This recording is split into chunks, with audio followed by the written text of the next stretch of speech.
I look at the finished floor and I see the direction that that's going. And below that finished floor, there should be a subfloor. Below the subfloor, there should be a joist system that runs perpendicular to the finished floor. That system is all nailed together. What happens over time? The wood expands and contracts.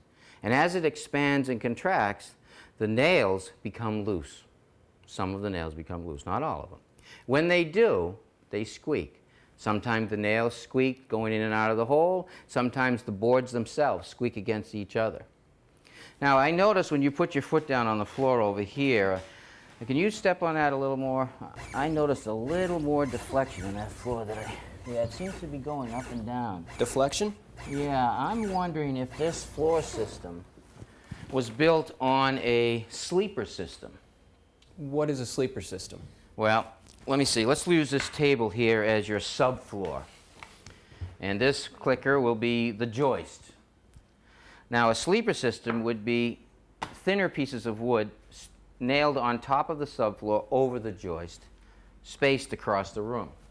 Your finished floor would thus go on top of that, creating an airspace, helping with the sound or making this room more sound deadening for the room below. I see.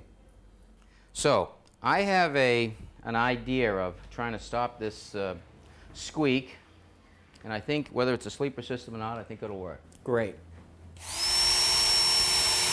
I've drilled down about 3/4 of an inch, which is the thickness of the finished floor. To test that, I'm going to take this nail and put it in the hole and see if it goes down further than 3/4 of an inch, which it does. So that tells me that there is a space there.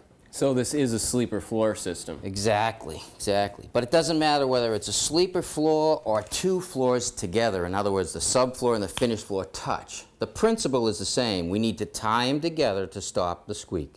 What's the best way to do that? Well, I was going to use a screw like this. But I'm not sure how I feel about having screw heads visible all over the floor. This is a unique screw. If you notice, right above the threads, there's a slot that goes all the way around the screw. That's designed in the screw as a weak point. If I take this screw and put it in this accessory, when the screw goes in through the floor and this touches the top of the floor, a resistance is formed and the screw head breaks off just below the surface. But I'm really concerned about the space here with this system. I think these flooring screws are going to be a little bit too short, but this company makes a longer screw for decking. Let me show you. It's longer, it has the same breakaway feature, and it should allow me to tie the finished floor to the subfloor. What do you think? Anything that'll stop these floor squeaks from happening will be much appreciated. I know what you mean. All right, let's give it a try.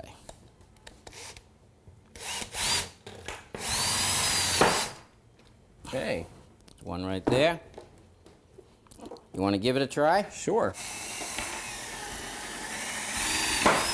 There you go.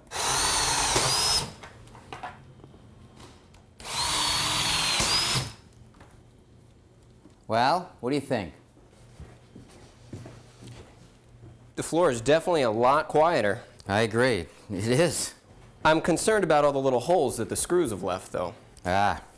I've got a wax crayon that you can fill the holes with. It'll match the floor. You buff off the excess with a rag, and you're in business. Wonderful.